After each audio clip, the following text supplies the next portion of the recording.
formas diferentes. Isso não significa que o meu é melhor que o seu e vice-versa. Somos produções diferentes. Somos humanos diferentes. Que bom. Que bom. A diferença produz desigualdade. Então, quando eu pego... Ela não gosta que eu vou fazer, mas eu vou fazer. Quando eu pego alguém como Ângela Serrícola, mas eu vou pegar a Ângela Serrícola como um grande coletivo da geração dela. Um grande coletivo. A Ângela, nós não somos indivíduos, como os americanos adoram dizer. Né? Nós somos coletivos o tempo inteiro. A gente acha que a gente é indivíduo, porque tem coisas que só eu sinto. Não. Você sente coisas que é uma produção coletiva de tudo. Né?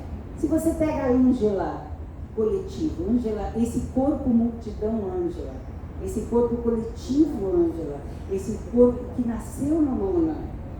Vamos pegar as várias Ângelas que nós conhecemos, né?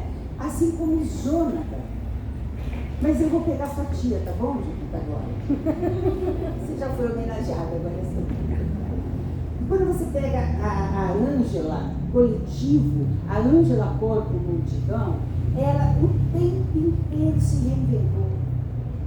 Nasce na lona, é artista, sai da lona, mas nunca deixa a lona, mas vai ser professor da Escola Nacional de Circo. Aliás, uma das melhores. Não adianta porque eu sou muito puxar saco dela, então Não, você fez aniversário até.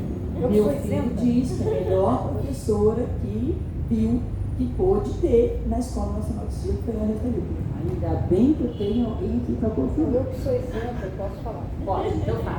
Não, a Ângela realmente é uma pessoa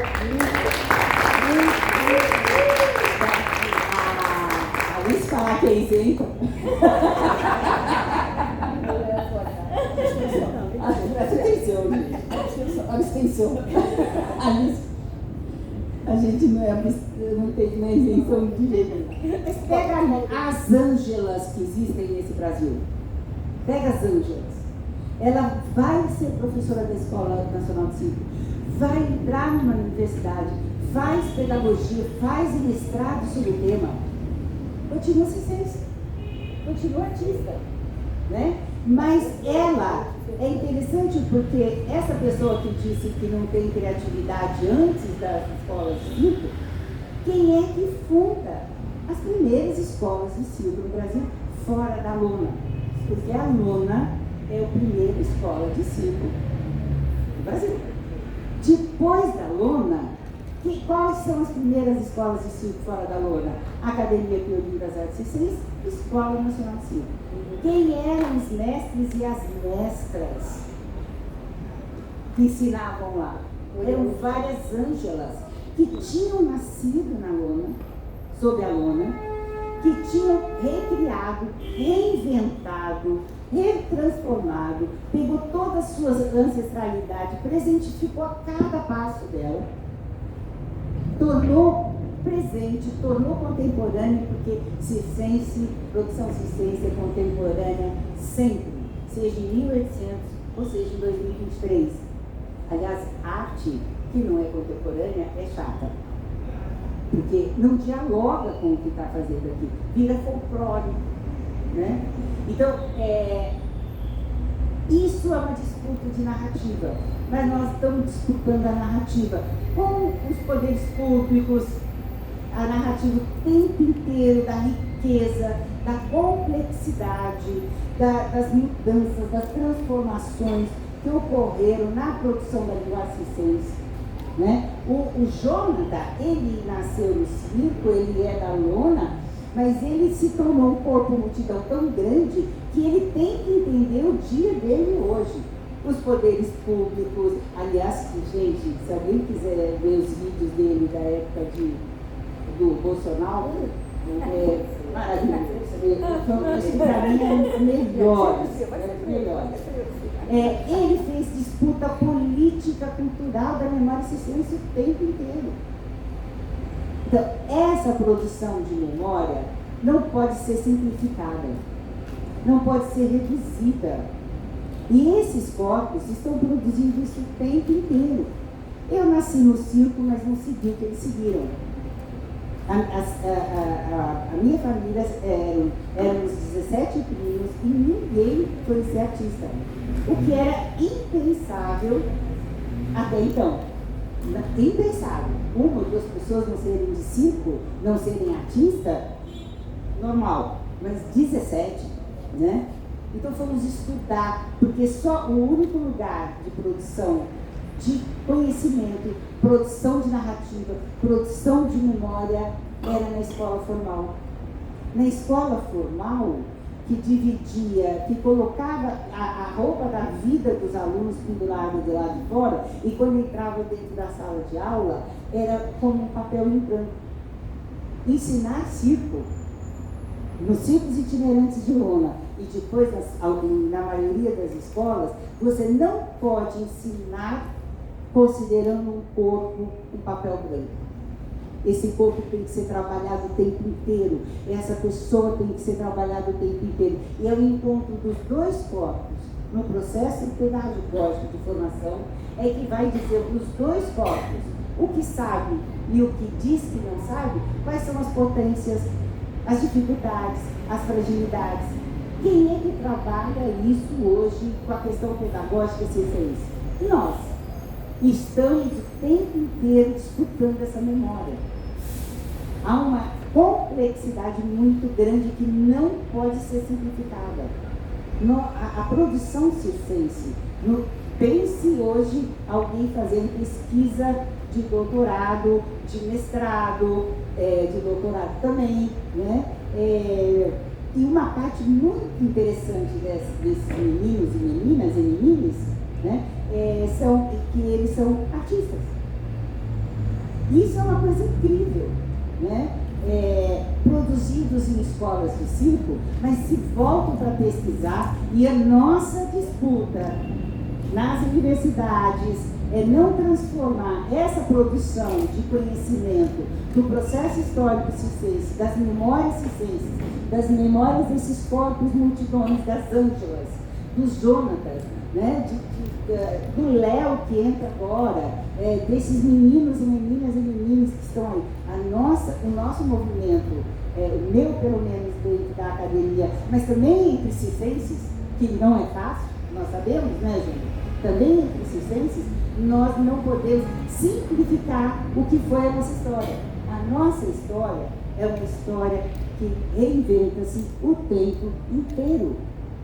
Se reinventa o tempo inteiro. Então, se tiver que tocar a musiquinha do Shark lá, ele vai levar lá no Nordeste. Ah, o Sudeste não gosta?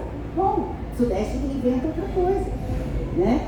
Então, tudo que se tinha de conhecimento artístico, tecnológico, de ferramentas, já pensar, tudo que se tinha esse conhecimento estava dentro do circo, gente. Está dentro do circo. Seja o formato que ele for, seja o formato itinerante de lona, seja o formato da escola, seja o formato de projeto social. Hoje o leque de produção circense é enorme, é enorme. Aí um diretor de cinema há 4, 5 anos atrás veio conversar comigo, ele não quis mais falar comigo, eu acho que ele ficou meio assim. Ele veio falar assim, não, estou querendo fazer um filme sobre circo, porque o circo morreu. Eu falei, ah, é? Ué, como assim morreu? Não, você não tem mais circo. Você não tá... Eu falei assim, engraçado, a lona diminuiu. A lona diminuiu. Não, mas não é só lona, a lona diminuiu. Aquele cirquinho de família de lona furada, que a família odiava. Ninguém queria ter lona furada, isso é para poeta, né? Isso é para poeta.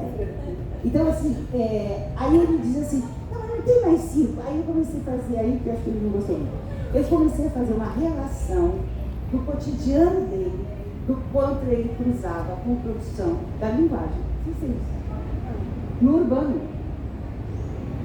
né? Aí ele diz no final, ele fala assim, você não vai me dizer que os meninos do... Aqui não é para semáforo, não sei. Sinal. No sinal são circenses. Eu falei, não sei, nem todos. Mas eu conheço um monte que está ali. Algum problema? Aí ele falou, não, mas isso diminui o artista circense? Eu falei, bom, meu avô chegou dançando urso na rua, passando chapéu e trabalhava na rua. A família toda do meu bisavô. Então, assim, essas narrativas fragmentadas, essas produções de memórias fragmentadas, elas empobrecem a nossa produção circense. Elas empobrecem a complexidade que é ser circense. Não é fácil. É muito complexo, rico, mas é difícil. Né, Joana? Né? E eu dei o exemplo de mulher, circense coletivo, corpo multidão. Obrigada, gente.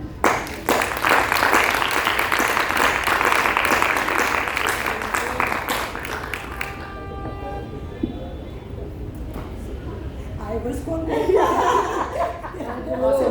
Vamos chamar aí mais uma mulher maravilhosa, Elda Storani, para falar um pouco com a gente sobre memória. Depois desse potencial todo, responder, vou fazer performance. A representação está melhor que a minha. Então, gente, eu sou Elda Storani, eu sou artista, comecei teatro na rua, né? Eu sou de uma cidade muito pequena, no interior do estado, já na divisa com Minas. O povo pensa que eu sou mineira para estudar, mas eu não sou, eu sou papagoiaba mesmo. E assim, eu tenho a memória do circo para mim, é a alegria de uma criança, de uma cidade que não tem nada, é quando o circo chega.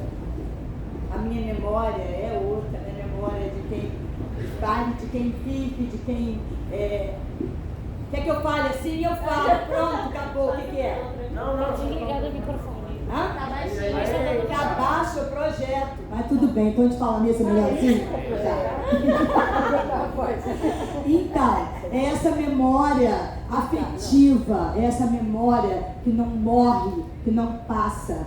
Quando poucas pessoas têm um rádio na cidade, nem televisão existia. Então a chegada do circo e vem... Atenção, senhoras e senhores! Respeitável público! O Circo Aço está chegando na cidade. Família Bartolo, que até hoje está aí. Foi na minha cidade. Circo Garcia está chegando. Também foi na minha cidade. Porque os circos iam, eles andavam. Parque Circo do Seu Buraco, onde ele oferecia música, era Seu Buraco. Depois do Careca. Então, assim, essa memória fica, isso não morre. E eu comecei o teatro com 8 anos de idade, né, uma família pernambucana que mudou para minha cidade, e eu fui estudar piano com ela, mas ela começou a dar aula de teatro, até que meu pai viu o cartaz na praça com o meu nome, chegou em casa e falou, olha só, você vai fazer isso aí, porque você já deu o seu nome, eu não quero uma filha irresponsável, mas eu não quero uma filha puta, você não vai fazer mais.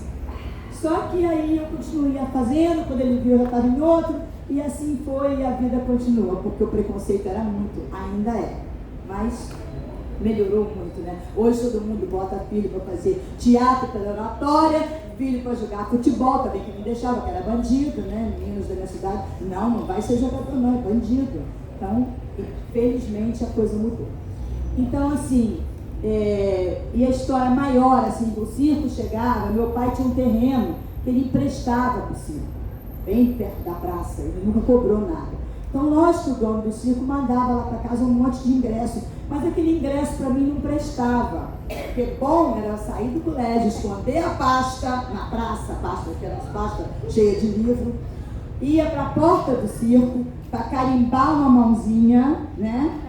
Andar atrás do palhaço a rua toda para carimbar a outra, e chegar em casa e não queria tomar banho para não tirar o carimbo para entrar de graça no circo. Você tem que sortear era carimbo, porque eles passavam carvão. Eu peguei carimbo, pois é. Então é uma confusão, porque nem tomar banho queria para não perder. Aí meu pai ficava, porque eram 4 meninos e só eu de menina. E minha mãe dizia, dou conta dos 4 moleques, não dou conta dela. Então essas coisas, né? Então ele falava, mas meu Deus, compro o ingresso, eu compro. Que maldição essa menina, a única menina atrás de palhaço na rua. Então isso não tem jeito, isso não morre, essa memória. E assim, na hora do almoço, eu ficava em casa enrolando, porque eu corria para o circo. Não sei se alguém aqui sabe o que é caruru, que a gente come na roça. Então, angu com caruru, na lata de goiabada, no meio das pernas, com aquela colher, eu não sei, uma colher que nem sei de que aquela colher que é, uma colher, parece que descasca, né? Aquilo, quente, comendo pela beirada, que é o que tinha no circo, mas eu queria estar lá no picadeiro, para comer com o pessoal que tinha para comer. Então, assim, essa é a criança que eu tenho, que não morre, e o teatro está em mim, a vida está em mim, a arte está em mim, e eu sou, assim, uma pessoa muito feliz hoje, porque eu sou mãe de um palhaço.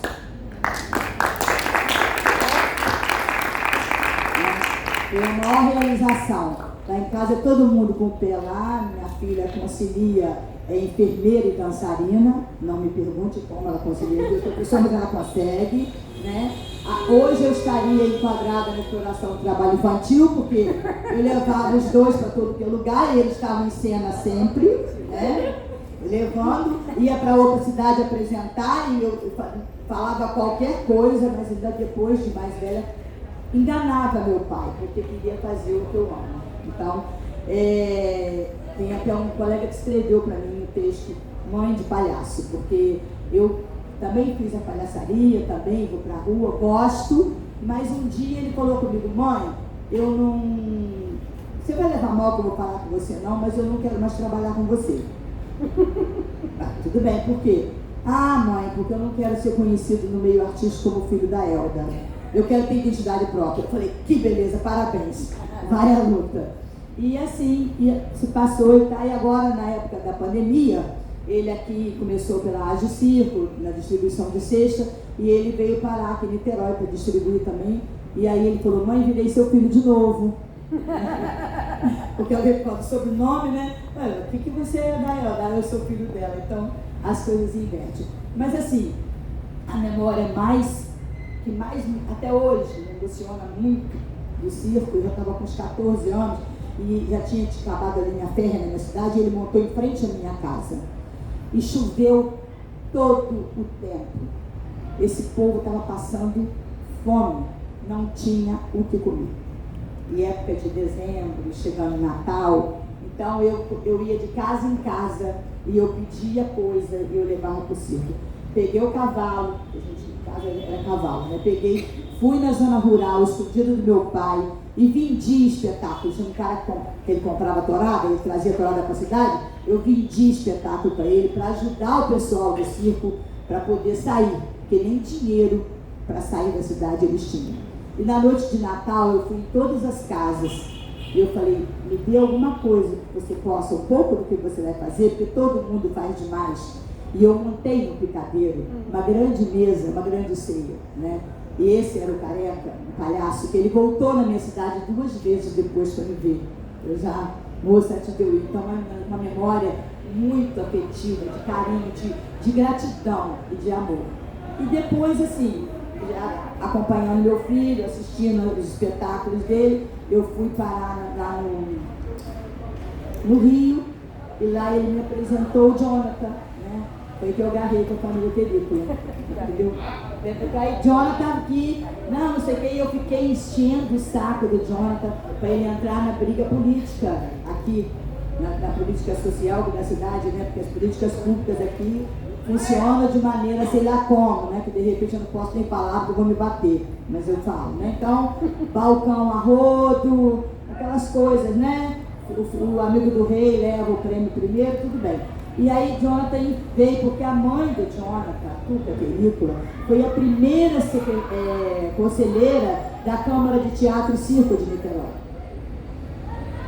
E aí ele estava assim, não, esse povo não, minha mãe sofreu muito isso, vambora. E hoje, graças, né, a tudo e a garra da família e a vontade de lutar pelo circo, Jonathan hoje está nessa briga aí.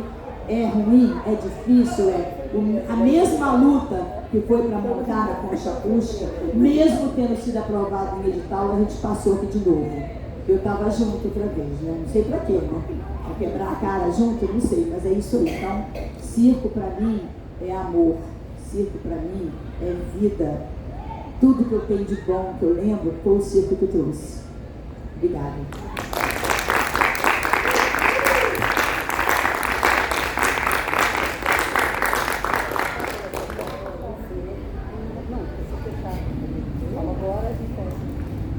Alô, tá bom? Tá. Memória. Eu esqueci de falar que nós somos apresentadas como as duas donzelas, né? Como faltou a Verônica, a Ângela está aqui dispôs a apresentar as três donzelas. As três donzelas, a gente costuma... Alguém já disse, vocês não são mais donzelas, são damas. Mas a gente não quer mudar o nome. Não, isso é porque tem um folheto de cordel que eu achei que tem a palestra das três donzelas. E aí tem uma com biquíni aqui, a outra com peito meio assim, tudo. Falei, a gente, né? Eu, Verônica e minha. Há sempre uma discussão de quem é mais recatada, de quem não é, quem sou eu, quem é ela, né? Mas a gente aí fez enfim, essa palestra antes do Picadeiro, que foi hilário. E a gente faz muita coisa junto, é muito engraçado você ter pessoas que amam tudo que estão falando e que são diferentes de formação. Eu acho que eu ia entrar nisso, quer dizer, eu não sou uma moça de família. Eu gosto muito de dizer isso, eu não sou de família. Eu não tenho sangue, eu não tenho não sei o quê. Graças a Deus, a Vilma, até de casa, né? Ela, uma vez, eu estava lá reclamando do negócio da escola de circo, que estava errado, que ia machucar as pessoas, que não sei o quê. Aí ela olhou para mim e falou, você tem serragem. Eu fiquei toda boa. Né? Que ter serragem é um atestado, assim. E a minha história com o circo, e aí tem todas as minhas memórias, eu sempre ia ao circo, né? É comum, as crianças, né? Joana não gosta, mas elas vão sim. E, enfim, a gente ia para Praça 11, especialmente, e ficava lá toda sempre. E tá ruim? Chega mais perto. Chega mais perto assim? Alô. E tinha essa memória, essa coisa forte, mas do espetáculo, do maravilhamento, quer dizer, aquelas coisas tão diferentes de tudo, tão de ponta cabeça, tão viradas, tão sei lá o quê. E quando eu sou a atriz, eu comecei, sou atriz, ninguém deixa de ser, né? E eu comecei a trabalhar com o Gugu e Mecha, que é de uma família circense, sei lá quantas gerações, eu acho. E só que ele saiu, foi fazer teatro, depois de um tempo, era um excelente palhaço. E aí eu conheci ele, que ele escrevia a peça que eu fazia. E ele aí me levava no circo. Eu gostava de ir com ele. Aí era hilário, porque ele começava a me contar as coisas. Por exemplo, tinha um meu maravilhoso, eu não vou lembrar porque não lembro de ninguém, mas você deve saber quem era. Ele era mais velho já e ele fazia o ajudante do número daqueles de equilíbrio no monociclo, de levantar pratos, copos. O cara era fera, o cara que fazia. E ele era o assistente. Aí eu falei assim, pô, assistente estranho.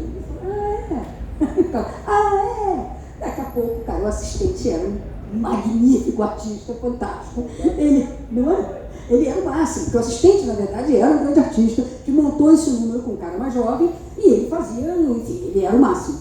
E aí o ria da minha cara pra caramba. As gags, né, a coisa a cascata, né, que é quando o cara cai e você pensa que caiu no trapézio. Faz uma vez, caiu.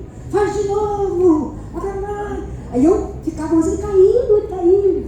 Enfim, era uma idiota, você sempre vê o circo, né? Continuei com essa paixão, era hilário. O Gugu foi a primeira pessoa que me abriu assim, um olhar diferente para isso.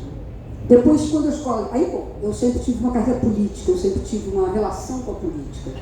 Eu sou filha da ditadura, né? Então vivi isso, minha família viveu isso diretamente. Eu quero... sei lá o que eu quero fazer com as pessoas que dizem que terem conhecido golpes, que a ditadura foi boa, não foi boa para ninguém. Esse país foi roubado de cima a baixo e as pessoas morreram, as pessoas foram torturadas, as pessoas foram exiladas, enfim. Então eu tinha essa coisa, eu já era uma pessoa sempre representante de turma, sempre não sei o quê, sempre... E aí eu estava no sindicato. Eu fui para o Sindicato dos Artistas, era diretora, e aí criou-se a Escola Nacional de Circo, hoje, Escola Nacional de Circo Luiz Oliveira. E que é uma pessoa fundamental em tudo. E aí, o que aconteceu? Quando criaram a Escola de Circo, fizeram, se vai ler lá nos jornais, falava que era escola de circo, que ia formar profissionais circenses e teriam cursos para atores e bailarinos. E nada de ter curso para ator e bailarino.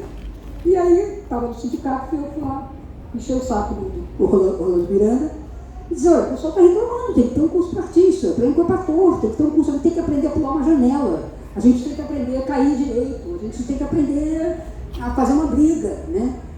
Aí, tá, vai ter o curso. Olha, foram 120 pessoas, eu acho. E lá também, claro. E aí, todo mundo adorava, mas em um mês já tinha se machucado todo mundo estava ferrado, ninguém aguentava mais, era uma rotina enlouquecida. E aí o Gugu me dizia, olha, Luizinho não quer essa história, ele está fazendo com vocês igual que ele faz com os que vão ser artistas circenses. E vocês não vão ser artistas circenses, não vão.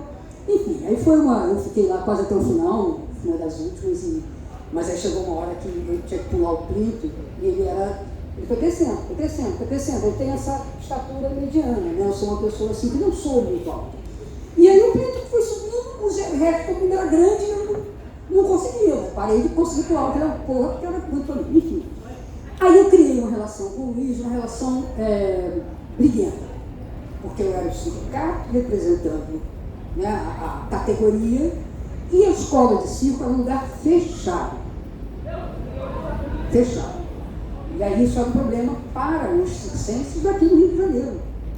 E começou um pouco essa disputa de narrativa, que você falou brilhantemente, porque a escola era do governo federal, a escola era divulgada, tinha a divulgação da Fundacem, né, daquela estrutura governamental, então saía no jornal, saía não sei aonde, saía não sei o quê, escola, e os circenses, né, iam perdendo pouco espaço que ainda tinha.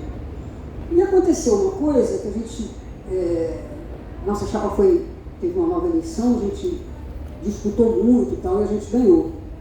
E quem era o diretor do circo, da diretoria do circo, era o Oscar Polidoro, que vem a ser neto de um sujeito especialíssimo, né, que é o Polidoro, que tem uma história linda dele toda.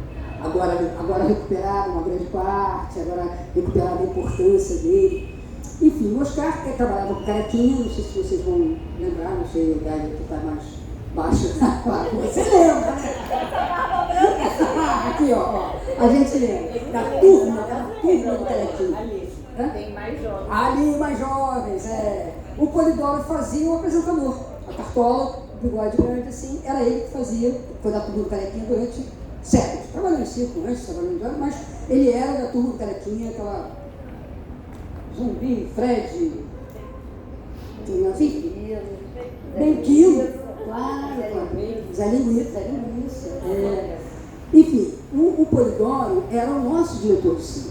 E quando a gente fez campanha, eu ia com ele no ponto, ali na Praça Tiradentes, eu ia no ponto dos artistas, o café, né? Café dos artistas, que era uma tradição em tudo que é lugar. Você chegava em qualquer cidade, você dizia, onde é o ponto aqui? Quando é que é o café dos artistas? Sempre tinha. Não tinha celular, não tinha nada disso, de telefone, para ligar um interrogâmio. E ali era genial aquilo, né? Porque as pessoas se encontravam, conseguiam trabalho, descobriam, puxa, a gente está precisando tanto de um trapezista. Fulano teve aqui ontem, tá? Enfim. E aí eu fui com ele fazer essa campanha. E ele faleceu 3 meses depois que a gente tomou posse, uma coisa assim, foi muito rápido. E aí eu gosto de contar essa história, muito embora pareça mentira, eu juro que não é. Eu juro. Acredito. Pô, menina. Tem que ter prova, tem que estar documentado, tem que ser história oral. Eu estou falando de história oral, tá? Não, escrever, mas enfim, a gente foi no enterro dele, e quando eu chego lá, tá o Mágico Cataldi, que é uma pessoa que eu já conhecia por relações de família, e o Pimentel. O Pimentel dá uma cutucada, e o Cataldi, Alice, a gente queria falar com você um negócio, não sei o que, aí o Pimentel sai mesmo assim, e agora? Você não foi lá pedir voto pra gente? Você não foi lá falar, agora que o Polidoro morreu, como é que vai ser? A gente vai ficar sem ninguém. Vamos, sindicato, todo mundo, vamos. Aí o que eu falei? Como é que eu ia fazer alguma coisa possível? Eu não sabia sombras de circo. Na verdade, os diretores do circo foram o Olimecha, o Caequinha, o Oscar Polidoro, foram não sei o que. O sindicato acabava sendo o quê? Teatro, dança, cinema. E o circo, que legal, Caequinha, que bacana. Não rolava nada, assim. Ninguém sabia o que acontecia. E aí eu me dei conta do quanto o circo era invisível. Porque eu via circo. Naquela época, na Praça 11 tinha circo, mas o poder público não via. Eu nunca tinha visto, eu participava muito de comissão educadora de edital de teatro, de ocupação do teatro, de produção, para não sei das quantas, né? O cinema, o patrocínio, o filme, todas essas discussões, a gente estava lá. Circo, não tinha nada. Você falava circo, as pessoas têm lembranças tão bonitas, olha na minha cidade. E parou, quando o cara está no cargo público, ele não é um artista que tem uma memória que vai ter. Ele podia ter essa memória afetiva e fazer alguma coisa, né? E aí, só que eu não estava entendendo nada direito, eu só cada vez percebia mais e ficava mais envergonhada de estar lutando pelo teatro, que era a minha área e que merece todo o apoio, que é uma arte maravilhosa, mas eu reclamava do valor do edital. E não tinha edital para circo, não tinha quem soubesse. A escola era muito fechada, o Luiz Olimecha, que era o diretor, tinha uma relação, ele queria uma escola de alto nível e ele aí tratava, ficamos amicíssimos pro resto da vida, eu adoro o Luiz, eu conheço demais o trabalho dele, uma pessoa seríssima, muito comprometida com o circo. Mas ele tinha esse preconceito, que aí vem disputa de narrativa dentro do circo, né, que era que o circense do Rio de Janeiro não era Lois. Então, era rasca. Rasca. Aprendi com vocês. E aí eu pensei, atalhando aqui um pouco, a única solução que eu podia fazer era chamar a gente de circo. E tinha aquela coisa que tem até hoje, enfim, do DRT, né, de você ter autorização para trabalhar.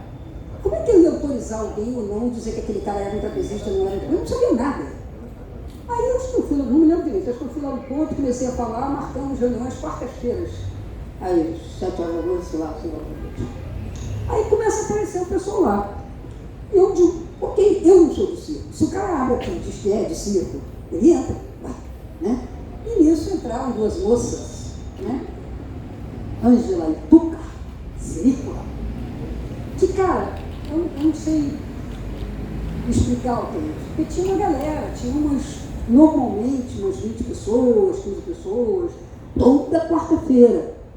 Vinha gente, tinha gente que vinha muito, esse quando tinha um ou outro que não vinha, mas essas duas, e em especial a Tuca, entraram nessa batalha junto e me levaram junto, me receberam. É uma coisa que é difícil até de explicar, entendeu? Porque todo esse saber de quem é de circo, nasceu na lona, isso é muito diferente de tudo que eu podia saber, de tudo que eu conhecia. Era tudo, eu tinha milhões de imagens, milhões de fantasias sobre como era, que linda a loninha furada, né? Eu achava bonito aquilo. E ali eu fui tendo, sabe, eu lembro muito, a gente fez uma reunião na escola de circo, que isso foi uma briga, porque a gente não entrava na escola, né? Então, nossa reunião de circo na Escola Nacional de Circo. Aí foi um monte de gente, não sei o quê. Aí começou uma brigaiada. Não sei o que era, mas começou, um levantou, o outro levantou e começou, e quase que tira a faca, porque eu vou, não sei o quê, porque eu sei, eu apavorada. E eu fico quieta, calma, fica calmo. Acabou a reunião, os dois. E tem churrasco no sábado? Não, vai ser no domingo. Então tá. Fulano vai? Vai também, leva ele. Tuca, que isso? É circo, Alice, é assim. Todo mundo é família, briga, faz essa bagunçada toda, mas no final das contas vai tudo pro churrasco. Tem, a filha dele é casada com não sei quem, que é tia do lado, que é prima do blá. Para mim, isso foi assim uma aula enorme. Compreender essa como é que é isso? Nesse coletivo, quando você fala do coletivo, né, das ângelas, das pessoas, aí você tem o geral e você tem linhas, né? Então tem, por exemplo, no circo, uma coisa que eu demorei muito a entender é a importância da mentira. Mentir no circo é vital, é sobrevivência. Então você, aquela velha história pela primeira vez, aqui em Niterói, nós vamos ter a apresentação do Rola Rola duplo, são 2 rolas, é o único do mundo que faz, é o melhor de todos. Não, cara, o que você vai fazer? Você vai dizer que o cara está aprendendo agora, que ele caiu ontem, que ele não sabe que aquele número tem gente que faz 7? Não, o nosso circo é o melhor do mundo. Pela primeira vez, não, ele está estreando agora, o cara tem 80 anos, está lá, né? Então, essa mentira não é mentira, é verdade. O nosso espetáculo, apresentado aqui, hoje, é o melhor do mundo. Eu entro no picadeiro, eu sei que está tudo ferrado, eu não sei se a bilheteria deu para comer amanhã, mas estou dentro, bora fazer tudo que puder. E aí essa noção aí isso cria também uma capacidade, por exemplo, isso, de fazer uma briga que não é briga de verdade. Eles estavam brigando, mas aí eles, entendeu? Eu vou gritar mais alto. Eles não estavam brigando. Eles estavam brincando de brigar. Eu não sei lá o que era aquilo, mas era isso. Eles não tinha nada. Todo mundo sabia que não tinha nada, só eu que não sabia. E aí essa coisa também que a gente aí, a coisa do cigano, né? Que a Anja trouxe hoje também, ninguém é cigano. Eu sou. Não, no circo, não. Eu que não sou de circo, nunca vou saber se você é cigano ou não é, porque você vai dizer, não, a minha família não. A família do fulano é. Aí você pergunta pro fulano e fala, eu não. A família de outra que é. E eu lembro de vocês me ensinando algumas palavras. Mimica de banho. Cara, a mimica de banho pega. Continuamos assim. Mimica de banho enfim, vocês procurem, né? Vocês procurem o que é. Eu sei que uma vez eu estava num circo aqui na Praça 11 e começaram lá, tinha uns caras lá me sacaneando, né? Porque o que essa mulher está fazendo aí? Quem é essa figura? O que ela está falando aí, que não sei o quê? Aí o cara veio falar comigo, eu falei, mimica de banho. Passaram a me respeitar em 2 segundos, tipo assim, tá certo, você assim, eu tive essa sorte. Tive essa sorte de, no primeiro momento, estar ali ouvindo milhões de histórias, ouvindo sim, conhecendo sim, gente rasca. Ali naquele meio tinha gente que fazia coisas, que fazia porta de loja, que era palhacinho, que era qualquer coisa. Agora, eles têm seu senso. Não importa se ele é bom, se ele é mau, se ele faz um número, eles são pessoas de circo que merecem ser tratadas como artistas, porque tem artista de teatro que é ruim, tem diretor de cinema aos montes que são péssimos, não é isso? O cara está lá, ele tem público. Isso é outra questão que me bateu. Fazia teatro e aí tinha, sei lá, quando o teatro estava cheio, tinha 300 pessoas. Caraca, que sucesso! 300 pessoas assistindo. No dia seguinte tinha 50. Aí tinha dia que tinha 20. Aí tinha dia que tinha menos público do que artista em cena. E aí cancelava o espetáculo. Não vai fazer espetáculo com 10 pessoas, olha essa. Quando eu comecei a entender de circo, eu parava e falava assim, uma lona pequena, tem 300 lugares. E quando chega no sábado, na sessão da tarde, está lotada. Tem 300 pessoas que saíram da sua casa para assistir aquele espetáculo. Lona grande, cabe 3.000 pessoas. O último grande assim, que eu vi, que eu fiquei boba, foi o Tiani na Praça 11. Você lembra? Foi uma temporada espetacular, cara. 3.000 pessoas, quase que todo o espetáculo. 2.500 quando não estava bom. Tu já viu o teatro fazer isso? Já viu o cinema nacional fazer isso? E aí você fica assim, os caras não tem nada. Então, o processo do qual eu fui parte, porque até que, a partir daquele momento eu tive que deixar tudo, entendeu? Eu tinha que, eu não sabia, eu tinha que aprender. Minha função ali era captar as coisas e ir aprendendo o que eu pudesse. Graças a Deus eu já estava acostumada a ouvir. Eu acho que isso é uma das coisas mais importantes para quem pesquisa. Porque às vezes aquele cara que está lá no canto, que não sei o quê, começa a falar uma história, serve um café com bastante açúcar. E naquela historinha que ele está contando, tem um negócio que vai abrir alguma coisa em você, vai abrir uma percepção, um olhar um pouquinho diferente. E é isso, é estar junto com as famílias, né? A gente fez um projeto, aí enfim, os Cenícolas, eu sou da família, não sei se eles me recebem, mas eu sou, porque foi, assim, uma experiência muito importante. Tanto que, na próxima eleição, Tuca foi a diretora de circo do sindicato. Então foi um aprendizado para ela, um aprendizado enorme para mim, porque ela ali aprendeu o jogo. Aprendeu, bom, pra vocês terem ideia, vou contar um outro caso aqui, que já vou falar besteira aqui, vou contar a história. Estou ficando na idade, né, de poder contar a história, né? Vou contar eu a história. A gente brigou, conseguiu uma entrada, né, que era o Instituto Nacional de Artes Cênicas Federal, é o que hoje é o FNARTS, né? Era um Instituto Federal. Estadual, municipal, você nem pensasse em chegar perto. Ali tinham as pessoas que eram legais, teatro, não sei o quê, que tinha escola de circo. A gente conseguiu entrar. Aí vamos fazer o primeiro edital. Assim. Aí eu fico lá negociando, arrumando, e aí prestar contas era complicado, aí inventando uma história que era, você podia fazer o edital para pedir qualquer coisa, tipo, eu preciso pintar umas paradas, eu preciso melhorar o aparelho tal, eu preciso fazer qualquer, sei lá, podia fazer isso. A questão da prestação de contas, ela podia ser muito mais simplificada, era uma coisa que você podia, enfim. A comprovação, não sei o que, era meio, podia ter recibo, escrito à mão, sabe, do pintor, que pintou o negócio.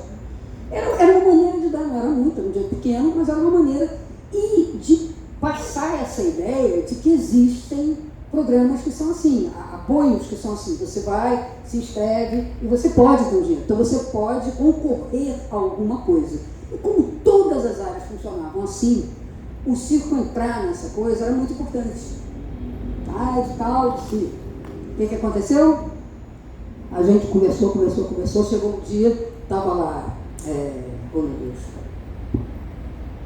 enfim, estava lá uma galera lá que não era muito bom da cabeça, e era esperta. Aí, quando eu chego, não vai ter edital não. Como que não vai ter edital? Nós vamos dividir tudo para cada um. Eu disse, mas, cara, tem circo aqui que está trabalhando. Tem circo aqui que, na verdade, não tem circo. O cara vai dizer que vai fazer não sei o que, ele não tem circo. Eu vou botar até um aparelho dele, queria melhorar o aparelho, queria fazer não sei o que, mas, pô, como assim? Era importante marcar isso. Perdi a votação. Todo mundo resolveu dividir. Eu lembro. Eu e a Tuca lá na sala do inverno. Não, caraca, vocês não estão entendendo. Hã? Era Ibac, aí depois virou Ibac, mas ainda era lá o curso. Enfim, era uma... E aí eu fui, nesse processo, a gente foi criando, quer dizer, eu fui aprendendo, eu tinha falado a coisa da mentira, né? Eu ia falar de cigano, também já me perco. Não, mentira no ciclo fundamental.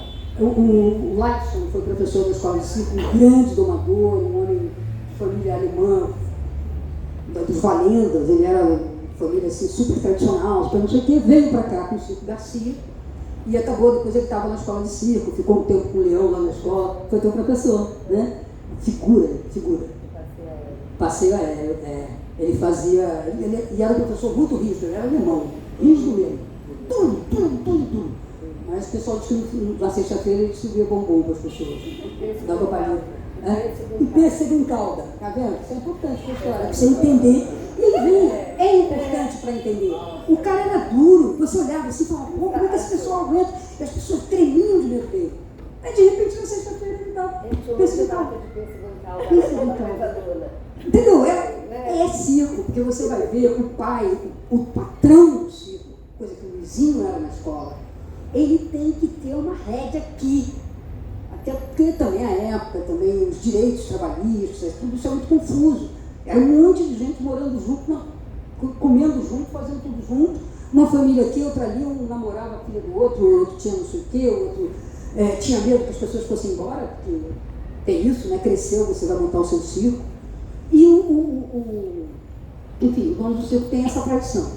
O Laison me contou uma vez que o Garcia atrasava o pagamento, como aliás também é comum nos circos de todos os tamanhos e de todas as bilheterias, aliás, né? Em tudo que é lugar aí, mas circo tem muito isso também. O cara enrola, agora semana, pagou, tá devendo. Aí ele dizia o seguinte, que ele ia lá no canto, pegava um monte de corda e pegava as cordas. Aí ia pro Garcia e dizia assim, Garcia, eu tenho umas cordas aqui para vender, você não quer comprar não?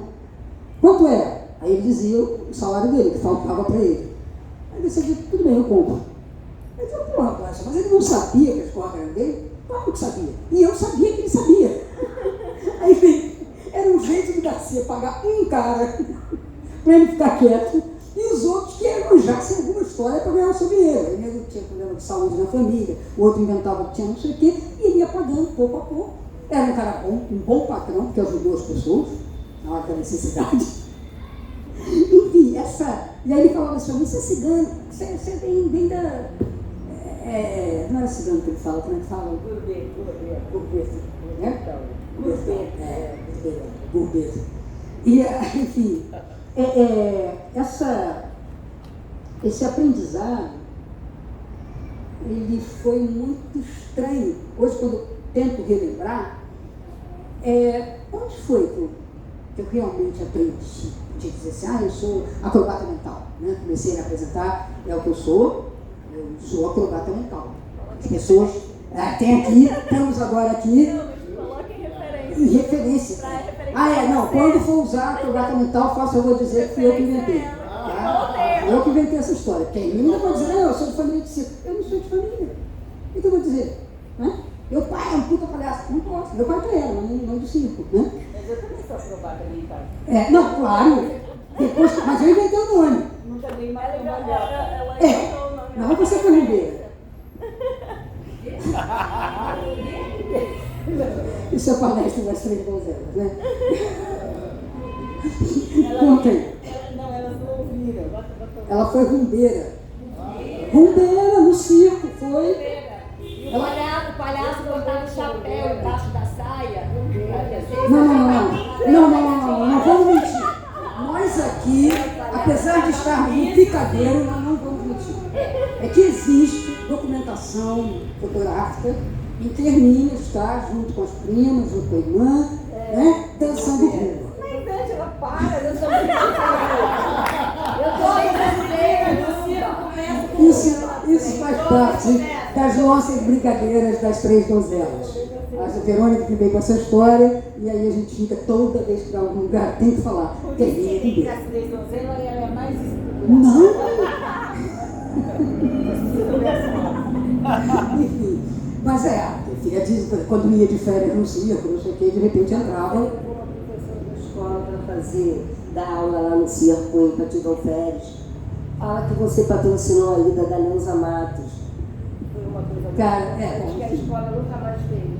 A gente conseguiu nessas discussões que a gente foi tendo, que eu fui aprendendo com isso, fui percebendo, começando a compreender essa história que a menina falou muito aqui, do que é, o que é montar um circo, o que é isso aqui, né? Que estrutura é essa? Como é que ele era antigamente?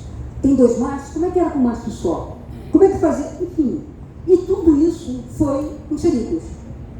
E aí a gente resolveu experimentar um projeto que deveria ser refeito, melhorado, enfim, ampliado, mas a Fundação Nacional de Artes, a FUNARTE, é dona de um espaço lindo em Patidão Férias, chamado Aldeia de Arcoseiro. Está sendo levantada. Sim, inclusive a pessoa que está cuidando é a Ana Saramago, que talvez você lembre, que era a minha companheira na época, então ela ficava lá, ela é de Pati, é de Avelar, né? E, enfim, era uma pessoa que conviveu muito aquela história toda, via espetáculo, estava sempre lá. E eu falei com ela, quando ela falou, eu falei, o espaço do circo, o espaço Fred Vilar. E então a ideia era a seguinte, pegava um circo, família pequena, um circo que tivesse circo. Quer dizer, isso era importante. A gente queria trabalhar com pessoas que efetivamente estavam fazendo circo. Porque você ajudar os que estavam chegando, os que estavam já numa situação muito ruim, era muito complicado você colocar um nome no FUNARTE, colocar o nome da instituição. Porque se alguém fosse ver, achasse que aquilo ali não era bom, ia dizer, por que botaram dinheiro aqui? Né? Então tinha que ter um espetáculo.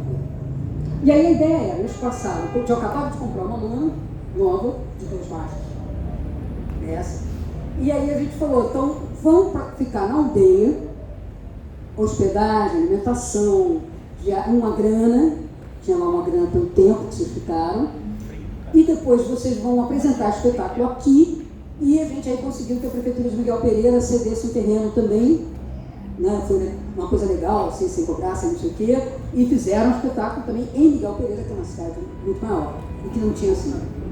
Aí, o que acontecia? Lá a gente montou uma oficina, Vargas, que era um técnico maravilhoso, de teatro, de tudo, entendia muito de ferragem, tinha trabalhado com náutica, com navio. E aí, nessa oficina, a gente construiu um mastro. Eram 2 mastros, a gente teve que fazer mastro. Então foram rodar em ferro velho, cacete A4, para buscar o material, para soldar o mastro, para fazer o mastro. Enquanto isso, a dona Neuza, que é uma artista fantástica, já não deixou, mas eu não sei nem dizer, cara, eu sei que com 75 anos ela fazia a prancha, o trapézio assim, toda retinha, era doida. E uma professora maravilhosa, uma pessoa com uma história fantástica, ela foi ficar com a gente e dava aula para o pessoal do circo, especialmente para as crianças, né? Camila, Érica. Ela era professora da Escola Nacional de Circo, a gente conseguiu que ela viesse ficar lá para fazer esse trabalho. O meu trabalho era, além de ficar coordenando, eu ficava passando os filmes, contando história, que só vocês queriam, só os mais velhos queriam, porque as crianças não tinham muito saco para ver tudo, não. Só quando era Chaplin. Aí elas gostavam de Chaplin. Mas enfim, essa ideia de você receber um circo e entregar ele melhor, entregar ele mais preparado, de tudo, porque aí também eu pedia, eles faziam no final de semana, pedia melodramas, pedia comédias, né, para ficar fazendo, para poder aprender e poder ver. Então, essa ideia de você... e aí, depois, o projeto mais adiante seria essa relação com a prefeitura, com as prefeituras.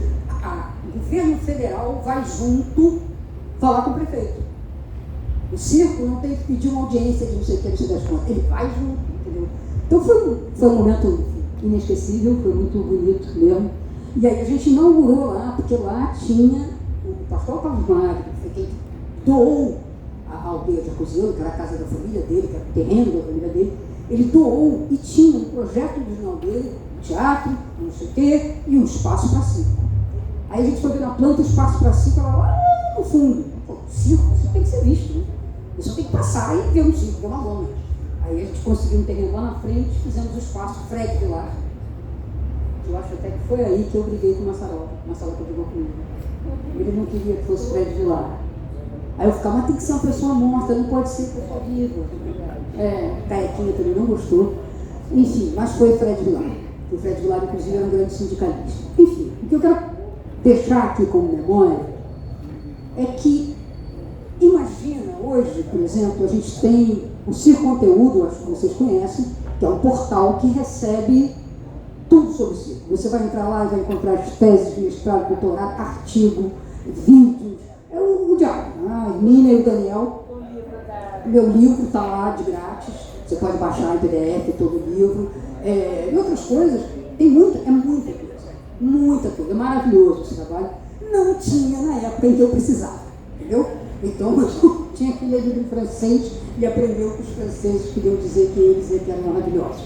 Mas enfim, como eu estava junto aqui de gente que me botava na realidade, eu só fui aprendendo a juntar, né, com o creme.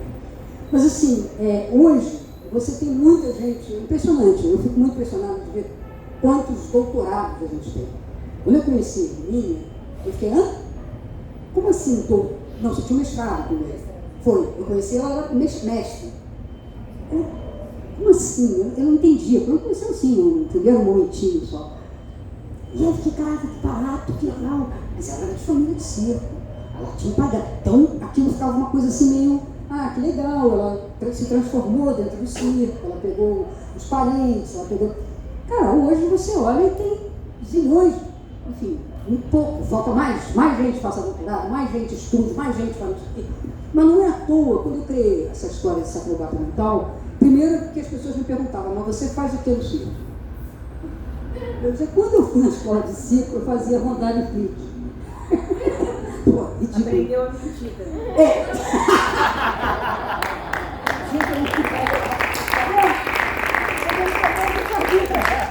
A gente faz dupla, né? Enfim, não, já fazia muito, já estava no espetáculo eu fazia. Não era só isso, nunca mais. Aí eu comecei a pensar assim, o que eu faço no circo? Aí, pô, eu sou especialista em circo, eu não sou especialista, não tem isso, especialista em circo, quem faz circo, sei lá aqui. Enfim, não vinha o nome, pesquisadora. Sim, eu pesquiso muito, eu adoro pesquisar eu sou pesquisadora, mas é pouco. É pouco porque o envolvimento, e aí eu chamo minha, Verônica, nós somos as primeiras acrobatas mentais. Porque a questão da acrobacia mental não é você ter uma tese de doutorado fantástica, maravilhosa, como é que é com Alden, né? Com Alden, que é uma tese aprovadíssima.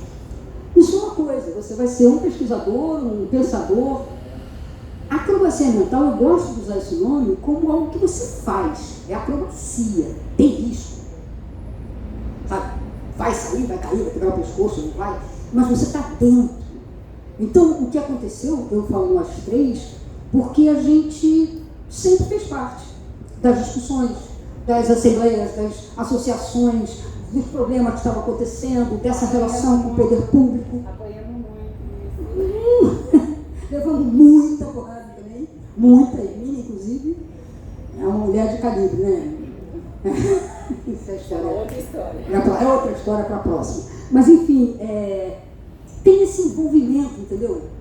Eu chego aqui, eu conheço, ou se eu não conheço, eu chego, assisto o espetáculo, pago o ingresso, compro a maçã e o algodão doce, e no final eu vou sentar e vou me apresentar, e vou tomar um café e vou ouvir história. E de repente eu sei que eu estou aqui o tempo todo com o que vocês me falaram nesse espaço. Que vocês ganharam no edital um projeto de ocupação daqui, e de repente não pode vender nada, não pode nem vender, não pode cobrar ingresso, não pode nem montar. Quer dizer, é um negócio de louco, isso é uma esquizofrenia do Estado. Quer dizer, ainda hoje essa é a grande luta do Estado. Espaço, licenciamento com todas aquelas obrigações, a gente falava isso lá, vocês me ensinaram isso lá em 85. Então, quem está fazendo tese, está estudando alguma coisa muito específica às vezes, né? Às vezes é uma coisa bem, um detalhe que é fundamental, é importantíssimo, mas não deixe nunca a vivência de fora. Não tem sentido você escrever uma história e você não ter esse conhecimento. Não vai ficar bom. Não vai ser bom. Vai ser bom. Mas bom não vai ser. Então tá, gente, eu falei pra caramba, obrigada. Passa aqui pra mim, gente. Vai esconder também, entendeu? Boa noite, meu nome é Ângela Serica, sou a 4ª geração dessa família circense. Igual nós nascemos juntos. É verdade. Agradeço muito o convite e agradeço a presença de todos. Assim que o Jonathan e a Elda me convidaram para essa mesa, eu agradeci muito e aí perguntei, mas quem é a mesa? Aí ele falou, Elda, Hermínia, Slúcio, Alice. Aí eu, delicadamente, poderia me tirar dessa mesa? Tenho muita responsabilidade, minha mão tá molhadinha aqui, ó, de suor, gente. Isso que ela sobe em trapézio. Então, eu nunca sonhei fazendo um número, mas a partir daquele dia eu quase não dormi mais direito. Uma mesa como essa não precisa isso, basta elas. Eu passo o dia todo ouvindo essas meninas aí. Poxa, eu aceitei, mas antes dele falar a composição daqui da mesa. Quando ele falou, aí eu falei, poderia me tirar? Não tirou. Mas comigo ela falou, não vou. Eu falei, então também não vou. Aí eu tenho mais jeito.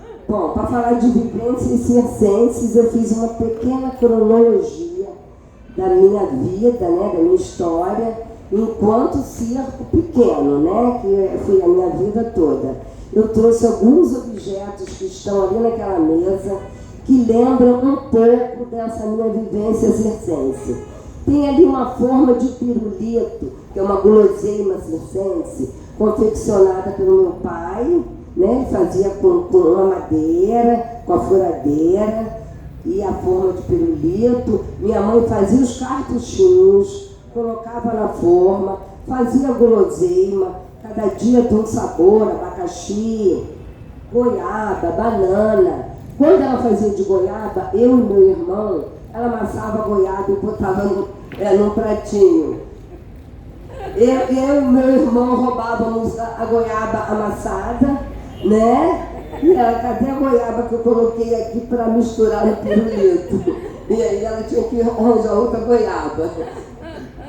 Então é uma memória também olfativa, né? Quando eu sinto, quando minha tia Irma, essa é a forma original de pirulito, tá quebrada, que eu guardo até hoje, confeccionada pelo meu pai.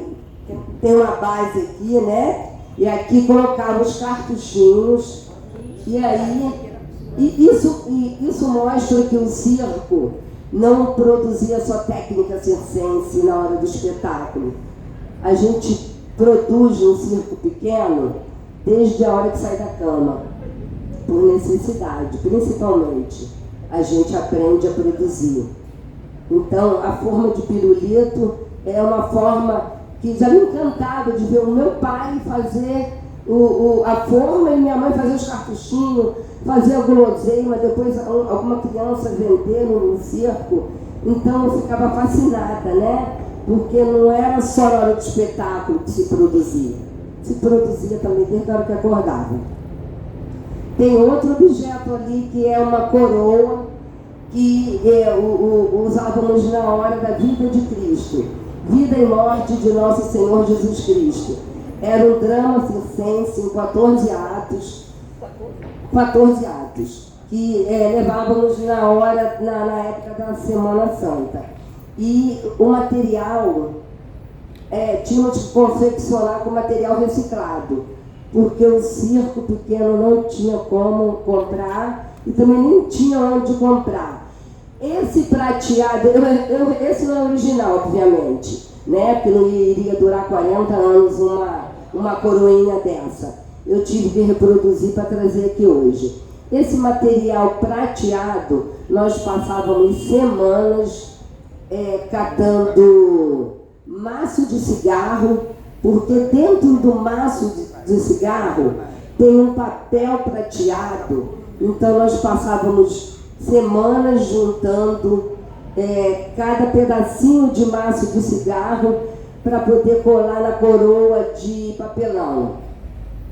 Eu coloquei ali a tirinha de amarrar exatamente como era, de barbante que vinha amarrado nos embrulhos de armazém.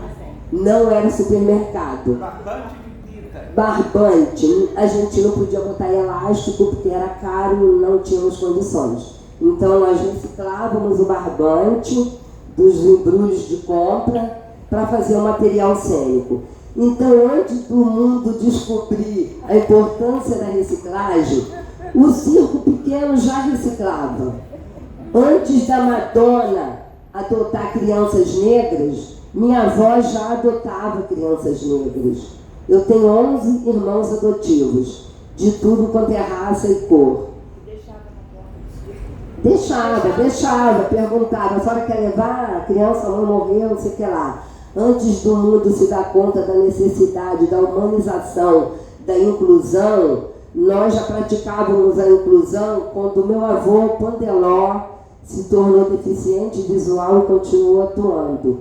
Para a gente era uma demonstração de que eu tenho dignidade de continuar atuando na minha carreira profissional.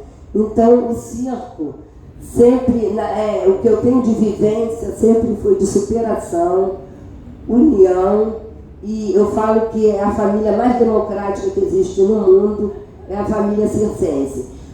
Fomos muito vítimas de discriminação, preconceito, e justamente por ter sido vítimas disso, nós aprendemos a abrir as portas e ser uma família plural, multicultural e completamente democrática.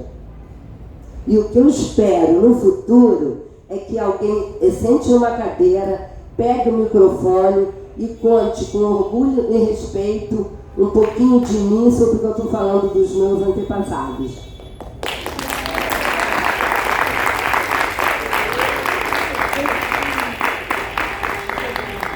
Ufa, né, gente? Que alegria, que emoção. Tá com essas 4 mulheres aqui. Com tantas. Vai, fala. Eu esqueci de falar de um toquinho que tem ali. Um toquinho que o meu tio Valdemar, ele era muito perfeccionista. Ele é claro que o circo, diversas praças, o picadeiro nem sempre ficava certinho. Dizem que quando o dono do circo também entra no picadeiro, ele se preocupa mais com acertar o picadeiro. Quando ele é só dono, ele arma o circo num lugar assim, que se dane. Então, meu tio Valdemar tinha uns 20 toquinhos desse. E tinha um empregado no circo chamado Bolonha. Ele tinha problema de cognição, tinha tudo quanto é problema durante o dia. Mas à noite, o danado do Bolonha acertava com uma precisão cirúrgica aonde botar o toquinho, para botar o aparelho em cima e não ficar balançando. Jamais eu vi o meu tio Valdemar chamar a atenção do Bolonha. Então eu admirava aquele empregado que durante o dia tinha limitações de toda sorte. Mas durante a noite, eu acho que era meus 15 minutos de fama, ele botava os toquinhos, aquele toquinho, você vê que é caprichado, ó. Esse toquinho é original, deve ter uns 50, 60 anos. Meu tio pintava, olha a madeira que maciça. Meu tio era muito caprichoso, era os toquinhos de calçar. Eu tenho uns 15 desses lá em casa ainda guardadinho. Ele era muito caprichoso. Então, na hora do espetáculo, tinha essa coisa também, de durante o dia, você não dá tanto valor à pessoa, mas durante o espetáculo aquela pessoa tinha o seu valor, né? Ele podia não ter tanto valor durante o dia, mas durante aquele valor, aquela precisão cirúrgica, de botar um toquinho ali, outro aqui, botava a banquilha certinho. Isso eu admirava. Então, essa vivência circense, essa é o que ficou na minha cabeça. Essa união, essa coisa de família. Tem os bonecos ali também, que foi feito pelo meu tio Valdemar. O artista de circo, quando chega a uma certa idade, ele tem limitações. A cabeça lembra da técnica, o corpo não obedece mais. Então ele não quer deixar de atuar, de entrar no picadeiro. Então ele começa a cair para o outro lado, né? Ele começa a fazer ventriloquia, ele começa a fazer magia, ele começa a fazer isso, fazer aquilo. Então meu tio Valdemar, morto na época da Covid, há 2 anos atrás, Valdemar Serícola, mesmo assim ainda morreu com 95 anos e ainda fazendo um número acrobático, com 95 anos. E ele só morreu porque ele não acreditou que a Covid matava. E ele não tinha vacina, ele morreu logo no comecinho. Ele foi uma das primeiras pessoas que pegou Covid e faleceu. Mas ele fabricava os bonecos, ele fazia ventríloco, era um péssimo ventríloco, ele trocava a voz dele com a do boneco, ele não sabia mais qual era a voz dele, mas jamais também tirávamos de cena, porque é uma questão de dignidade também do artista, né? Chegou uma certa idade, ele mesmo não sabia qual era a voz dele, qual era a voz do boneco, trocava tudo, mas é espetáculo ao vivo e a cores. Ao vivo e a cores, circo pequeno, gente, essa é a essência do circo pequeno. Não adianta, vai ser sempre. E eu sou muito feliz, eu continuo dizendo. Eu quero que alguém um dia pegue o microfone, sente e fale sobre um pouco de mim, o mesmo respeito e emoção que eu estou falando dos meus antepassados.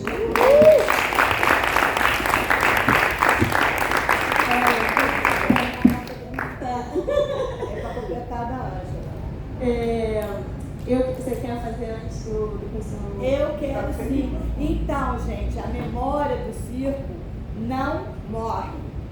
Na criança do interior, na minha criança, que não vai morrer minha criança também, não vai. Então hoje, eu não tenho para todo mundo, mas o pirulito, eu briguei muito com o Jonathan, falei, vamos botar pirulito no circo que ninguém conhece mais. A minha tia sabe a receita, mas acabou, veio só a tábua. Mas eu trouxe aqui a sombrinha do circo, eu trouxe a sombrinha de bala, que mentira no circo.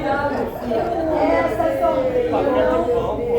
Eu não fiz nada com essa sombrinha. Eu fiz a sombrinha. Eu tenho a minha sombrinha guardada do primeiro circo que eu fui. Eu não sou de família de circo, mas eu tenho guardada. Eu tenho minha sombrinha. Eu vou dar pro... Aqui, quase que eu pisei nesse negócio aqui, deixa eu descer. É aqui, ó, porque eu sei que ele teve sombrinha na vida dele.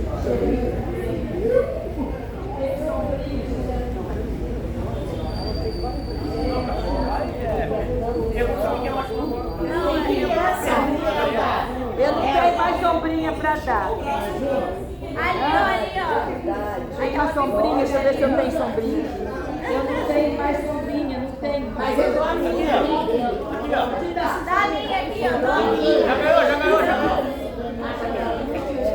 Bom, gente, a gente, enfim, estou muito feliz por todas essas contribuições, né? É assim, uma injeção de ânimo, de alegria, muita coisa, emoção.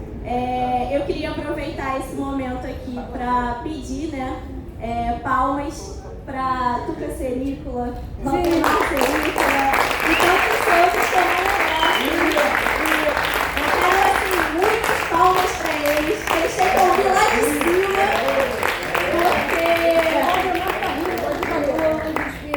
porque eles continuam inspirando essa família e tenho certeza que estão imensamente orgulhosos, né, da trajetória que vocês estão construindo. Jonathan, Ângela, Julinho, vocês estão construindo, é muito importante. E essa ação que está sendo feita aqui é muito importante, então eu tenho certeza que eles estão, assim, extremamente orgulhosos. Sua mãe está lá em cima batendo muita palma, assim. Mas vamos lá, queria ver se alguém tem pergunta. A gente não está com muito tempo, porque tem a questão do encerramento do próprio parque, mas se alguém tiver alguma pergunta, eu vou pedir para ser bem objetivo, para a gente poder voltar para a mesa e fazer as falas finais. Alguém tem?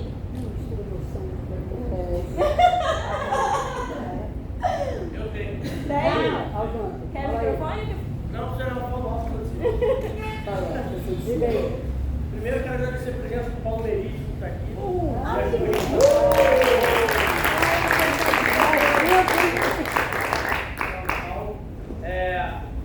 Eu queria que cada uma de vocês desse uma opinião sobre os cuidados que a palhaçaria precisa ter hoje em dia para ela não se perder numa atividade exclusivamente infantil.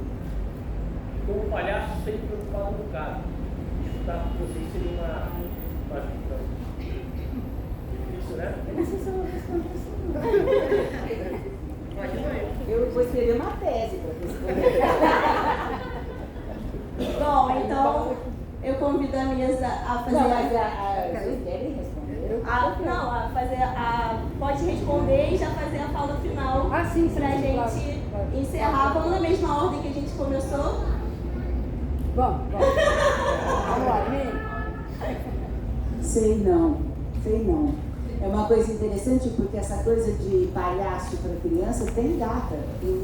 Não sempre foi assim a vida inteira, a existência do palhaço. No século XIX, palhaço era muito para adulto. Depois que você começa a perceber a partir do final do 19... Bom, eu falei que eu escrevi matéria. Eu não sei te responder, mas respondo do que eu sei. E no final do século XIX e começo do XX, começou uma perseguição muito grande com algumas produções, uma perseguição moralista, algumas produções de teatro que eram consideradas pornográficas, enfim. de mulher pelada. Era isso, mas também não só isso. Muitos circenses trabalhavam nesses lugares também. Então, mas aí começou a se produzir aquela imagem de que o circo era feito para criança, né? Que era também, claro, mas à noite, o circo, as piadas de palhaço eram feitas para adultos, né? E aí a matinê começou a ser valorizada em termos disso, mas muito em cima de um discurso moralista da questão dos espetáculos. Então não foi sempre que palhaço era só para criança. O que fazemos, eu tive que responder aí. Gessé fala depois, alguém fala depois. Léo, beijo para vocês. Muito obrigada, foi um prazer enorme ter vindo de Campinas para cá. É um momento muito histórico. Você falou, filma isso, grava, faz alguma coisa que é muito histórico. Parabenizar toda essa luta de vocês aqui. Agradeço demais a presença aqui. Jonathan, Paixão, Operação, Angela, família Celita. Obrigada. Léo, obrigada.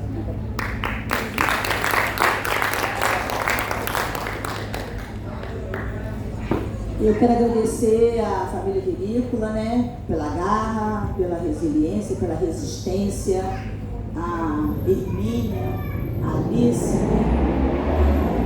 Luxo por estar nessa luta também, a Ângela Jair, que é a professora preferida do meu filho. Então, gente, eu não tenho nem, assim, dizer a vocês por que está aqui. Porque eu acho que eu não tinha que estar nessa mesa, não. Não está aqui não, porque a minha memória é completamente doida, diferente de todo mundo. Mas agora, respondendo a pergunta de Jonathan, palhaço é palhaço.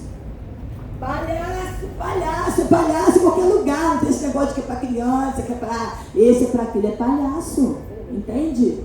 Né? Isso aí inventaram e tem que acabar com isso. Eu não tenho que ser palhaça porque para essa ou aquela faixa etária, né? Ok? É palhaço.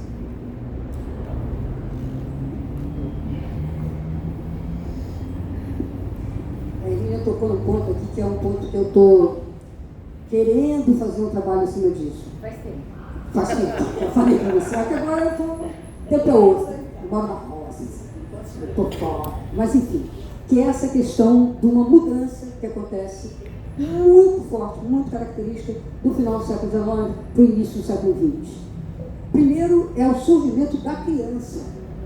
Porque antes criança ficava jogado lá, quando era pequenininho, e depois com 10 anos já estava usando, começava a usar poder usar a comida, botava gravata e era um adulto, era um mini adulto, era isso. A questão da criança, do não sei o quê, né, começa a surgir por aí, eu não sei muito bem essa história, não tenho desenvolvido, mas sei muito da mudança do palhaço. E tem duas coisas, assim, dentro dessa tempo que ele estava puxando. Eu não consigo lembrar o nome de ninguém, mas é fácil de descobrir. O palhaço do circo Ringling, que virou a marca do Ringling, que é... Lu Jacob. Nada como se jovem, né? Oh, que beleza. O Lu Jacob cria um palhaço de boca grande, vermelha, com nariz vermelho de bolinha. Isso é muito importante, porque o nariz vermelho existia, mas como uma pintura. Uma coisa para dar aquele ar de bêbado ou não, para não sei o que, uma valorização do rosto. Aí surge a bolinha, e eu acho, mas não consegui ainda desenvolver esse assunto. Se alguém quiser roubar, pode roubar, não tem problema, quiser fazer uma tese, tudo bem. Porque a possibilidade de eu não escrever também é grande. Mas eu acho que também tem a ver com, eu acho que o Lu Jacob rouba isso do Stratellinis na França. Porque quando eles viram um trio, o outro também, que era o mais doido, ele cria uma coisa, ele é o terceiro. Então você tinha um branco Augusto, de repente você tem um super Augusto, uma figura que era over. E ele usa o nariz de bolinha, pelo que eu descobri até agora, antes do Jacob. E eles viram, época de marketing, eles, naquele momento, eles viram caneca, lata de biscoito, roupa. É uma coisa que começou a ter esse tipo de marketing.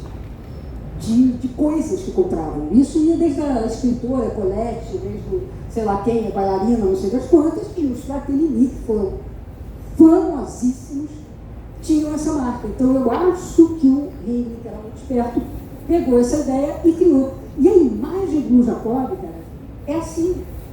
A imagem que as pessoas usam para o palhaço. Então você junta isso com a questão da criança, quer dizer, o Ringling foi um circo muito importante, muito, uma pena ter ele acabado com ele, com essa. Não vou falar. Não, mas eu acabaram com os animais, né? Aí você tirou os elefantes, você já tirou. Já tirou metade. Ringling, pô, eu vi em cena 70 elefantes andando tudo bonitinho assim. Não parava de entrar elefante, só para trás de entrar elefante. Ficou de Deus. Enfim. Que eu falo, o Ringling, ele fez muito esse trabalho da família. Ele tinha essa coisa, ele pegou esse Jacques-Motte, ele sentiu no ar essa questão moral, essa questão, né? Ele era um cara antenado com essa marketing, né? Ele era antenado com o que as pessoas vão gostar.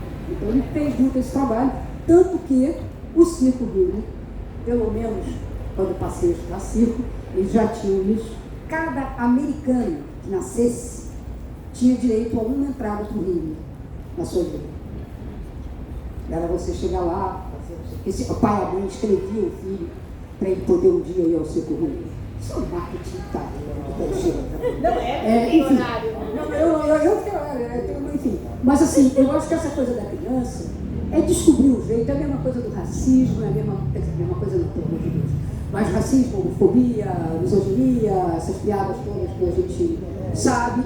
Eu acho que tem uma coisa muito importante, que é a questão da ética do palhaço, do humor. Ela não pode estar num livrinho de regra. Ela tem que vir de você, a tua ética, a tua. Então, se você pensa o que é a criança hoje e aonde você pode dar essa volta, né? Tem um carequinho, bom menino não faz xixi na cama, o bom menino dá um xixi para o outro bebê. Isso é o contrário, né? O menino palhaço fala o contrário. Mas ele se fez assim, porque era palatável da televisão. Enfim, eu acho que tem um caminho, depois a gente conversa mais, mas acho que tem um caminho que é essa questão, o fato de você ter sacado isso, é o que importa. Que é por aí que vai surgir a solução. E eu queria agradecer muito a todos, e um imenso prazer de estar aqui com vocês, especialmente com a minha madrinha, eu vejo sempre, a minha querida, a Tuca. Você viu a Tuca aí? Ela também passou assim. Mas ela foi lá, foi um negócio que foi reclamada aqui dessa porra que pagou. Como é que ele pode vender ingresso? Então ela reclamou. Ela tá lá, vai ser reclamada. A Eva diz que a Tuca não foi presa, mas o filho dela vai ser. Ô, Jonathan, só vou completar uma coisa. Eu tenho problema da pasteurização de qualquer coisa. Há uma coisa pasteurizada de uma coisa simbólica do palhaço que nem o Ringler faz, entendeu? Ou fez. Eu acho que essa pasteurização é horrível. O palhaço que se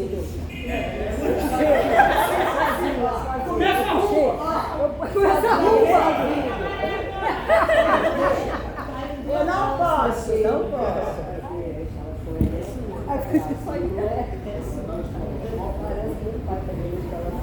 Mas essa coisa da pasteurização, o circo itinerante de lona e muitos palhaços que a gente conhece hoje, e palhaças, importante, e palhaces, hoje nós temos uma variedade muito grande, não são pasteurizados. Então, o circo itinerante de lona, eu vou falar, mas isso acontece com vários e várias outras, né, e outras, pesquisava o público, pesquisava a cidade, sabia que tipo de humor fazer, quem era o público das 4 horas, quem era o público das 8. Havia uma complexidade de pesquisa muito grande de público, né? Então, a coisa de ensinar pasteurizada, a gente já viu muitos clones horrorosos de muitos lugares, que eu não vou falar o nome.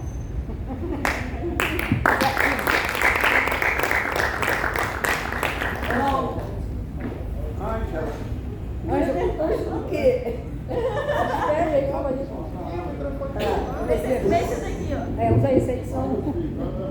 Seu livro vai aparecer. Gente, falar sobre a pergunta do Jonathan, né? Eu acho que a literatura infantil é uma das grandes responsáveis por chegar a esse ponto de a criança aprende na primeira infância, aprende na escola, no imaginário dela, o que é o palhaço? No dia do circo, o que a professora ensina? O que a professora mostra? Aquele palhaço colorido fazendo carinho de bobinho. Então, a criança leva isso para a vida adulta. Então, a literatura infantil também é responsável por isso. A não ser que você seja estudioso do assunto, e você tem que trabalhar isso, porque é o que a criança vai conhecer como palhaço. É claro que a sociedade vai mudando, as profissões vão mudando, o futebol mudou, agora tem o VAR, tem parada técnica. Então, o circo também vai se inventando. Só que as pessoas têm dificuldade de acompanhar isso. Elas levam para a vida adulta o que aprenderam lá na primeira infância. Vai fazer uma festinha de 1 ano, de circo, na cabeça do papai e da mamãe, na cabeça da criança, como é a imagem do palhaço? É sempre aquela mesma imagem, é sempre aquela mesma imagem da moça, da bailarina, sabe? O dia inteiro toda maquiada. Então, é isso também que a educação incute nas crianças, né? Essa imagem do circo e do palhaço. Então, logicamente, que ele vai levar isso para a vida adulta. Quantos passam aqui na porta e falam, circo é coisa de criança? Quantas vezes eu estava dando aula na escola de circo, passava as pessoas em volta, vai arranjar uma profissão de verdade, palhaço. E não sabe que ali dentro da escola abre-se um mundo, né, para o profissional. Então, acho que a sociedade também é muito responsável, a educação também. Eu culpo a educação também de passar essa imagem de literatura infantil, quando remete ao circo, sempre remete a essa mesma imagem do circo e o palhaço daquele mesmo jeito. Bom, obrigado, agradeço a mesa, eu aprendi demais aqui hoje, muito feliz. Eu fiquei nervosa, mas agora no final já estou me divertindo. Gente, queria agradecer a presença de todo mundo aqui. Também agradecer a generosidade dessas 4 mulheres de trazer essas narrativas, essas memórias.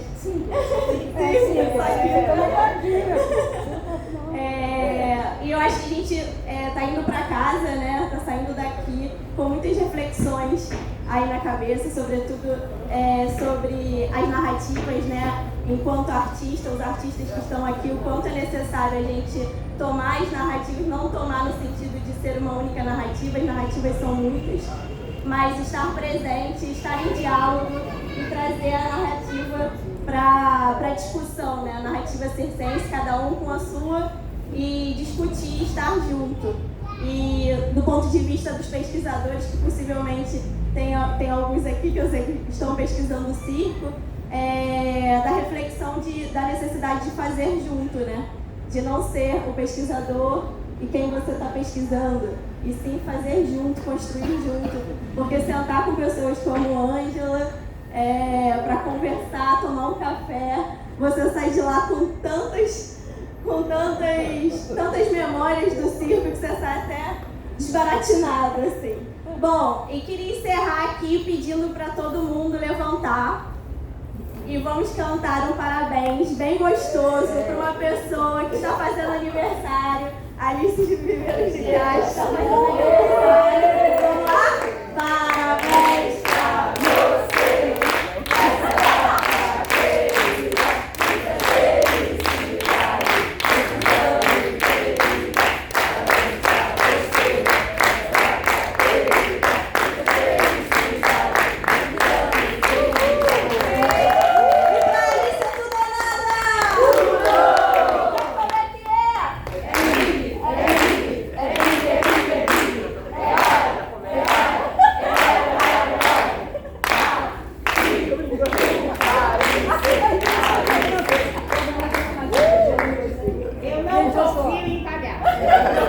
É o meu aniversário, né? Então contrataram os palhaços aqui para minha festa.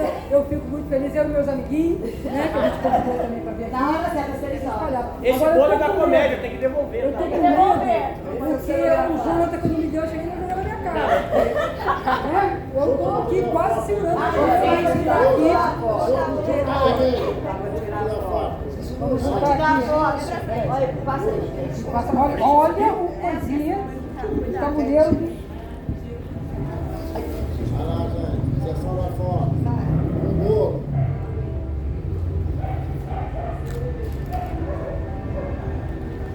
Foto filmagem. Demorou, eu não estava respirando.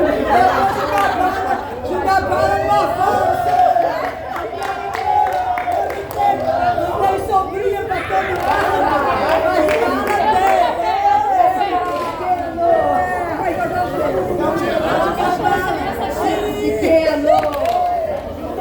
É bala pra foto.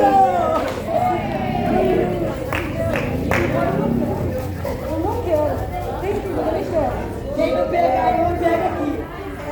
Pegou na mão, pega aqui. Pega a bala. Pega a bala. Pega a bala. Quem não pegou no avanço, pega na sacola.